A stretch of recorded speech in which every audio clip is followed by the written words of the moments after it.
The NBA is nice. It's not really made for people like me. It's more made for like 6, 7 people who jump, just play defense and sit in the corner. Are you kidding me? Again, the bounce pass and the cup dunk from Mike James. James draws the crowd. James, let's fly. Got it! Strings it! And Mike James with that basket sets a new all-time EuroLeague scoring mark. The NBA currently has 569 players, the best hoopers from around the world, combined to make the greatest basketball league. But just because you didn't make it to the NBA doesn't mean that you didn't make it. This is a redemption story of somebody that wasn't handed anything and refused to be denied. Meet Mike James. Mike was born in Portland, Oregon and raised by both parents up until they separated when he was just a young kid. He has 3 brothers and 1 older sister who he's close to. Take it from me as a guy that grew up with a lot of siblings and that plays ball. You build a real rivalry, a sibling rivalry between your brothers and sisters that's close in age. And I'm sure that plays a part in where he gets his competitive edge. But Mike is the kind of guy that he accepts the realities of being away from family for basketball. It's a sacrifice that every hooper overseas has to go through, and you got a lot of people that's not willing to make that sacrifice. I've heard horror stories of guys that thought they were built for overseas, come over here for 1 week, and then end up shipped right back home the next week because they couldn't stand to be away from their family. But nah, Mike is committed to making the most out of his time playing. He understands that his basketball window is short, so he's making the most out of it while he can. Basketball is a short window. This is my 13th season. I don't know how many I got left. Let's say I play 15 years. 15 years of your life is really a short time period. It's part of life. It's part of the journey. After growing up in Portland, Oregon, Mike went the JUCO route. If you don't know, JUCO in America is obviously short for junior college, and it's the ultimate grind for an American college basketball player. The conditions aren't what it would be at a Duke University. The practices are long and hard. And on top of that, everybody is fighting for the same thing. It's like their last chance to get a scholarship to a 4-year university. Mike credits JUCO for helping him develop as a person. Being isolated forced him to see the world and decide what he wants out of life. That's where he discovered that he wanted to be a pro. At Eastern Arizona College in Thatcher, Arizona, he posted the 4th highest scoring average in NJCAA Division I, that's the Division I JUCO conference, in 2009-2010 by averaging 26 points. So he always showed the flashes of being a super creative scorer and somebody that was okay with carrying a large offensive load. As far as being a basketball player, that helped him out in his future roles within pro basketball, obviously because he's the leading scorer of the EuroLeague, but it also helped him out with his transition into overseas basketball. Being away from his family, having to decide at that young age of 18, 19 that, you know what, this is what I want to do. I'm gonna commit myself fully into making this goal a reality. After JUCO, he transferred to a 4-year university in Lamar College, and that's where he began to really put his name on the map. Mike is most known for scoring 52 points in a game. That's a college record that still stands to this day. He scored 52, and to me, it's not only about the number of points that he scored, as much as it's about how he scored it, because Mike was showing flashes of brilliance. A lot of the moves that he had, a lot of the skills that he was showcasing in this 52-point performance, you'd see those same moves be unstoppable at the next level. And I think that's what great players flash at the young ages. You might not be able to do it on a consistent basis, night in and night out, and that's evident because a week after Mike scored 52 points, he had 4 points. But you'll always see the flashes. Coming out of Lamar College, Mike started his pro career in the top league of Croatia for a club named Zagreb. In 9 games, he averaged 19.1 points per game, 3.1 rebounds, 2.7 assists, shooting 67.9% from the free throw line. And I can speak to that a little bit, as obviously, if you follow this channel, you know that I have been a 9-year pro overseas. If you don't follow this channel, what are you doing? Hit that follow button right now. But when you first come overseas, that free throw line feels a little bit different, right? The game is played at a faster speed because the ball is getting ripped around. The ball is different. It's a little bit slippery. You're used to playing with one style of basketball. Now this basketball overseas is smaller, but it weighs the same. So a lot of players, when they first come overseas, they'll shoot a lower percentage from the free throw line. My first overseas free throw that I've ever shot was in a preseason game in Argentina. In college, I was an 80% free throw shooter. My first overseas free throw, I airballed it. The ball slipped out of my hand, I shot an air ball, and that kind of set the tone for my whole rookie year. It just speaks to some of the transitions that you have to go through when you first come overseas. In year 2, Mike would continue to build that reputation as a big-time scorer overseas. At Fulgor Omegna, and I know my pronunciations are not on point. There's too many languages in Europe, too many different teams. I'm gonna butcher some names today. Full warning. In the Italian second league, Mike averaged 22.9, 5.6 rebounds, 5.1 assists in 27 games. And I think that really set the tone of how he was going to be utilized overseas. He's going to have the ball in his hands a lot. 25 and 5. That's like a great Mike James game. I'm going to score my points, and then I'm going to draw the defenses. I'm going to make some good reads. And at 6'2" with bounce, I'm gonna grab some rebounds. Year 3 saw Mike go into the first division of Greece, Colossus H Hotels, and this was really the breakout year before the breakout year. And I say that because this was the last season that he wasn't a EuroLeague player. If you don't know, the EuroLeague is the big basketball league in Europe where they take the top teams from all European countries in the European Union, and the top teams compete against each other. Now, these teams are from their own domestic leagues and they still compete in their domestic league championships. However, one time out the week, they'll come play their EuroLeague schedule, and it's really just the elite of the elite. They attract the best coaches in the world outside the NBA. They attract the best players in the world because they got the money, and it's just a super structured quality basketball. And this season, Mike was putting up a 21, 5, and 3, and it really only took him 3 games for him to get noticed by the top league in Europe. Overseas, things happen fast. I often say that 1 strong year can change your career. 2 strong years can change your life. And for Mike, his life was about to change without him knowing it. Prior to coming to the EuroLeague, he didn't really understand how big of a deal the league was. Obviously, growing up in America, a lot of young American players look up to the NBA. Our goal is to be playing for the Knicks, playing for the Trailblazers, whatever the case is, wherever you're from, that's pretty much your goal.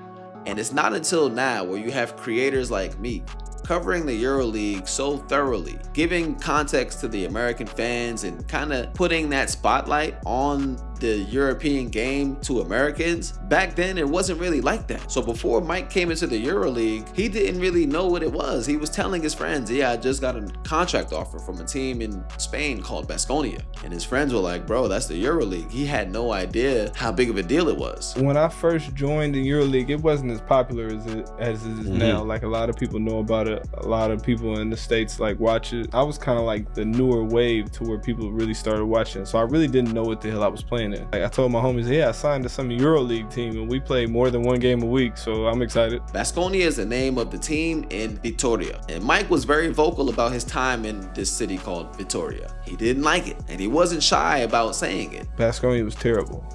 Victoria is the worst. Vitoria is the capital city of the Basque Autonomous Region in northern Spain. It's about a 1-hour drive from Bilbao, which is the most 20s friendly city in the Basque country. I know that from experience because I also played in the Basque country. I wasn't in Vitoria, but I played for another historical club in the region, a small city called Amorebieta. In this city, we had 1 cafe that everybody went to, 1 nightclub that everybody went to, 5 or 6 solid restaurants, and the rest you had to go to Bilbao to figure out. As Mike alluded to before, that was one of my first times of getting isolation in a small city where there's nothing but basketball. And despite his disdain for the city, he locked in on the main goal and really made a name for himself in Spain and in the EuroLeague. Coming from the domestic Greek league, obviously he was starting to build a reputation for himself as a big-time scorer, somebody that could get his own shot and create for his teammates. And his time in Baskonia, he did the same thing. You really saw that in his first 3 games. Mike came out on a mission. He wanted to make a statement to the EuroLeague saying, I belong here. In his first game against Efes, in 28 minutes, he scored 12 points on 4 of 6 shooting against CSKA Moscow, his second game in the EuroLeague. 23 minutes, 19 points on 16 shots. In his third game, 14 points on 10 shots. Despite his strong start in the EuroLeague, he was more so seen as a bench player, especially in his first 3 seasons. In his first 70 games in the league, he only started 7. Despite not starting, he averaged 13.1 points per game, and he built a reputation as a scorer that coaches can trust. His philosophy in basketball is, I know what I can do, let me hear what the coach wants from me, and let's meet somewhere in the middle. For Mike, that way limits you playing like a robot and to control. He's not the kind of player that wants to be put in a box. You do this, you do that, you do this. He looks at it more of like a collaborative effort. And I think that's really important for players to understand, especially young players. Coaches recruit you for a reason. They want you to fill a role. And if they didn't trust you, or if they don't trust you, they really shouldn't be signing you. So at some point, you have to rely on your own personal instincts in order for you to reach that next level. And when you do, I'm sure your coach is going to love it. After year 3 in the EuroLeague, Mike ended up losing to Fenerbahce, just like he did in 2025 this past season. But after his finals run, he got invited to the Summer League to compete with the Phoenix Suns. In the 2017 Summer League, he averaged 12.6 points, 4.3 rebounds, and 3.9 assists, including a Summer League high 32 points in the championship game, proving that he can hoop, and not only hoop, but stand out on an NBA court around NBA caliber talent. That summer, the Suns dealt Eric Bledsoe in a surprise trade that pretty much shocked the NBA. And all of a sudden, there was a void left at the PG position. There was only one active PG on the roster, and coming off that big summer, they knew Mike was ready to step right in. The Suns signed him to a 2-way deal that was set to expire December 6th, 45 days, 26 games to prove yourself. If they wanted to keep Mike, it will come at the expense of another player. The Suns were at their roster's limit, and signing Mike would mean that they waived another. This was a different kind of challenge. He was a 27-year-old rookie with an overseas defined role, a scorer and a playmaker. At that time, most players on 2-ways were spending most of their time in the G League, but he would see himself on the floor with the NBA team most of the time. James bet on himself because he could have made more overseas, as he was an established player that was pretty much in line to get a big bag. But he chose to take less and go the 2-way route, because as a player, you gotta think at 27 years old is now or never. He hit the ground running, and after 26 games, he became the first NBA player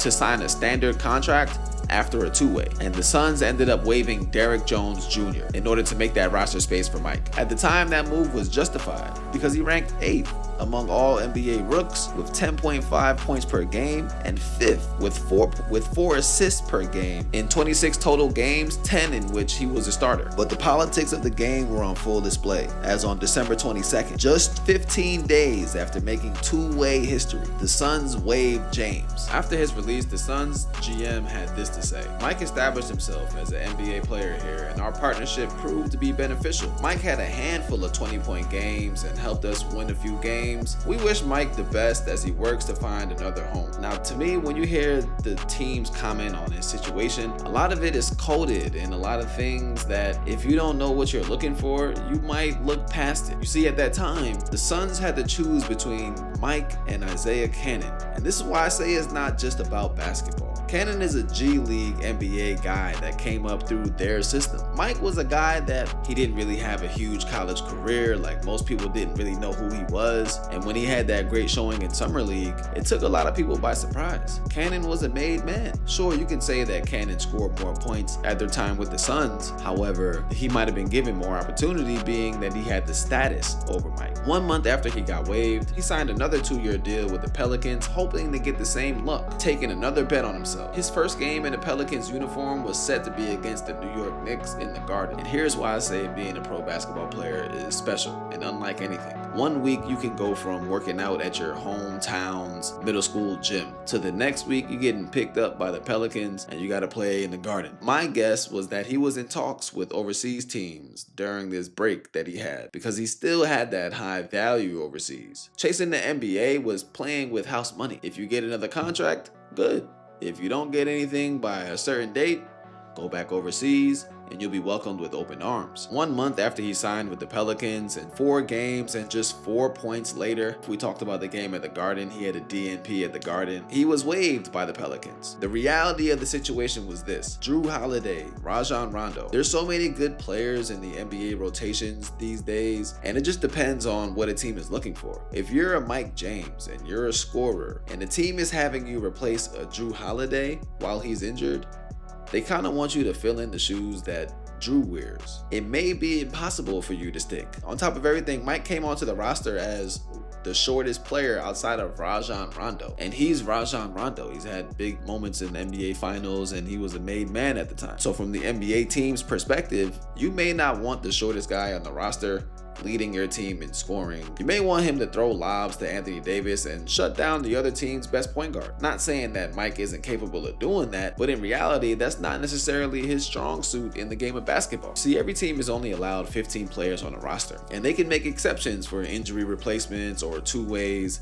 But at the end of the day, 15 is not a lot of players, and every team looks for something different. So there are such things as politics and fit when it comes to the subject of why some players are not in the league. Mike also has some very strong views about this topic. From his understanding, NBA teams looked at him more like a risk. If things don't go well in the NBA, if he's not getting the playing time he deserved, if he's not getting his looks, he's not getting his shots, then he always has that safety blanket of going back overseas. See, I think Mike's situation differs from guys like James Ennis or Royce O'Neal, who didn't necessarily have the overseas resume that he does, and it was pretty clear that their role was always to go back to the NBA. It would be much easier to find a home for guys like O'Neal and Ennis because their profiles were ones that NBA teams are always on the hunt for, and you can kind of just plug and play. Mike was cut on February 10th, and by February 24th, he was back on the EuroLeague court.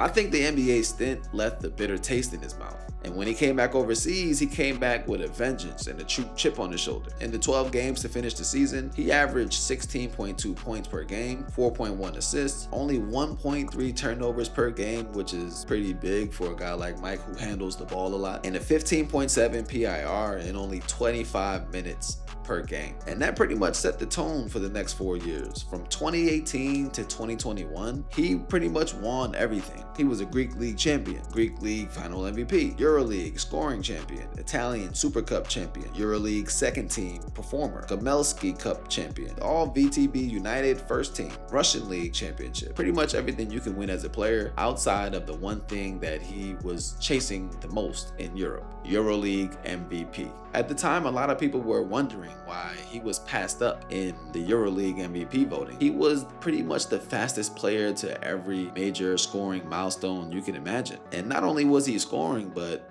he was winning a lot of games too. And for somebody that actually was playing in Europe at that time, I can tell you that the impact that he had on bringing overseas basketball culture to the forefront, especially European basketball culture, was huge. Every one of my teammates, the one player that they all wanted to talk about was Mike James. In 2020, Mike signed a 3-year contract extension with CSKA Moscow, making him one of the highest paid players of the EuroLeague at that time. But for James, his status, paired with an opportunity presented due to injuries to key players at his position, meant a second legitimate crack at the NBA. James Harden and Spencer Dinwiddie went down, and all of a sudden the Nets were in the market for a PG. James was in the middle of a strong EuroLeague season, one that could have arguably led him to getting his first MVP. Everything was good. Moscow was winning a lot of games. In fact, they were a #1 seed, but then things took a turn for the worse. Him and his coach Dimitri Itoudis didn't always see eye to eye, despite seeing a lot of success together. One thing led to another, and next thing you know, James was suspended from the team, and he will be sent home as a result. Exact details around this dispute and his departure aren't really clear, but Mike claims that the feud began over personal reasons and it was nothing basketball related. If you ask the coach, he thinks that personal things led to basketball, poor performances. It was a mess. This turned out to be perfect timing for his NBA hopes. He was sent home in late March and ended up signing a 10-day for the Brooklyn Nets in April. The Nets even looked out for him when it came to this contract because they could have offered him the same two-way deal that he's been signing in his previous NBA stint, but the 10-day was actually worth more money because he had previous NBA experience. And it also didn't hurt that he came highly recommended from Kevin Durant. That's right, Kevin Durant's business partner was dealing very closely with James's manager at the time. And let's just say Kevin Durant gave a great letter of recommendation. But James coming to the NBA felt rushed. Even though he had a break in between the Moscow situation and the NBA start, everything was happening fast. They asked his new head coach, Steve Nash, what does he think about Mike joining the team? And here's what he had to say. I still haven't met him, but he's a scorer. He's one of the top players in Europe. He's played in the NBA. I think he gives us some ball handling as well. I think he's going to play tonight, frankly. My guess is he plays for us tonight. And that just shows you the casualness in some of the regular season NBA games, because when you're playing 82 game schedules and there's so many moving parts that the coach has to kind of focus on the big picture. The small things like a guy coming over from Russia to join the team, it just doesn't make a big enough blip on the radar. That game on the same day of his signing, Mike stepped into a 9-man rotation led by Kyrie, and he helped the Nets secure a W by scoring 8 points, grabbing 2 rebounds, dishing out 2 assists in just 21 minutes. Also noteworthy, he was a plus 17 on the plus minus. When they asked James how he felt out there, he said, I was just trying to get comfortable, really. When you go into a situation, a new situation, you kind of just want to have a chance to mess up. And coaches encouraged me to be aggressive and keep pushing the pace. And that phrase right there was a subtle one, but I think that's the reason why he didn't really work out in Brooklyn. Because if you noticed from Coach Nash's comments earlier, he brought up the word pace as well. And I think what they were looking for out of Mike primarily was just a guy to just make the team go a little bit faster. I don't know if you guys remember, but at the time, the Nets were known for being an isolation-heavy team. The pace wasn't really the fastest. And so if 2 of your main ball handlers, your main ISO scorers go down, you just want somebody to kind of fill in and give something different to the team. You don't want somebody to come in and do the same thing that they did. So from the outside looking in, this situation might seem like the golden ticket. You're joining the Nets, who have 3 of the greatest scorers of all time. So in theory, if you jump in on this roster, you're going to have easier looks at the basket. You're going to be carried to the playoffs, and it could be seen like a golden ticket, but it actually was a very tough spot for Mike. After a few games, they asked Coach Nash again, how do you feel about Mike? And now this is what he had to say. I thought he did great. It's not an easy position to come in and meet your teammates for the first time and play an NBA game on national TV. He obviously can score the ball, but I was really impressed with his pace. And there goes that word again. Pace. Yeah, he can score. I mean, we all can score. But is he going to push that pace? And I think Mike understood that that's what they wanted from him. But at the same time, you know his philosophy. Mike wants to be Mike at the same time. But for the most part, Mike made the adjustment. And he ended up securing a second consecutive 10-day contract. And now after his second 10-day, this is what Coach Nash had to say about it. He's an athletic and skilled player. As long as he plays simple and makes good basketball players like he has with us those first few games, he can play a role for us. He has a burst of pace, and he can get into the paint, play draw and kick. He obviously showed that he can score the ball, and we know that from his history. But if he can be that guard that ups the pace, that penetrates, draws the defense, and makes the extra pass, there's a huge value that he can add on our team. There's that word again, and I think that's super coded. I think that's one of the things that, whether they were saying it in their individual meetings with Mike or not, that is what his NBA mortality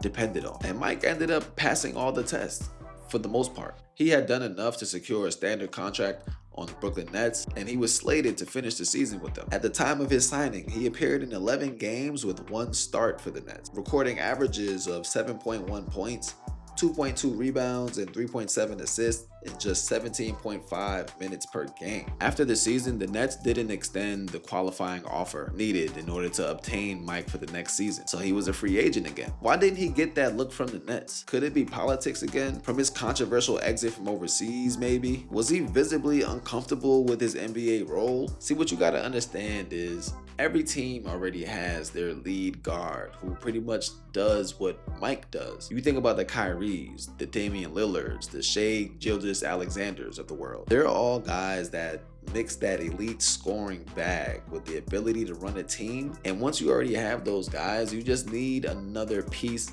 behind them that adds a different value to the team. It's not that Mike can't hang in the NBA. There's lots of clips of him playing pickup with the NBA guys, and he looks dominant. He's not just keeping up. Like, he's running some of these runs that they had. Plus, he was able to play his game for the most part in the NBA stints in limited minutes. It's not just that the role would be hard to hand it over to him. I think part of it was also, in order to obtain the role that Mike plays and Mike would want to play at the highest level, you would have to prove yourself for 2 or 3 years, especially coming from overseas where they know what you did. Everybody alludes to his historic EuroLeague seasons and his history and, you know, his reputation. But is it something that they can sell to the higher ups? Can they go to their GM? Can they go to their owner and say, yeah, you know what?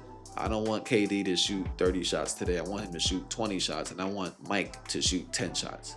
Because the GM, the owner, they don't follow overseas basketball. But still, Mike does have the reputation when it comes to the players. Kevin Durant, as soon as their net season was done and they got knocked out of the playoffs by the Bucks, he was on the first plane smoking to go see Mike James and Monaco win their first EuroLeague game. And there's a reason why Kyrie was visibly in support of every single move it seems like Mike was doing on the court in the Nets uniform. Because he has the kind of game that players really get behind and players really respect, because they know the time that it takes to put into your craft in order to get that kind of game. Also noteworthy is he was also in the movie Hustle, produced by Adam Sandler and Spring Hill, LeBron James, Maverick Carter, and those guys. I have a special affinity for that movie because I was casted to be Bo. And I didn't get the role, obviously, because once LeBron signed on, they wanted to go with somebody that had the NBA pedigree. I was a little butthurt that I didn't get that role. And I'm not even an actor, but I just a super competitive guy. In another alternate reality, we would have been crossing those paths at that time. Back to the story. Mike signed to Monaco in 2021 and really put the finishing touches on his historic EuroLeague status. His second season at Monaco, he led his club to the first ever Final Four appearance and became the fastest player to reach 4,000 points in just 248 games. In the very next season, he scored a historic 700 points in the EuroLeague and won the LNB French Domestic League Championship title, in addition to being the All-Star Game MVP that year. On March 7th, 2024, Mike became the EuroLeague's all-time leading scorer during a regular season game against Red Star, 4,464 points after that game. Needless to say, as this video is being made, Mike is well over the 5,000 point scoring mark, and obviously he's the fastest to that mark as well. Will he get the 6K and really etch his name in the history books for a long time?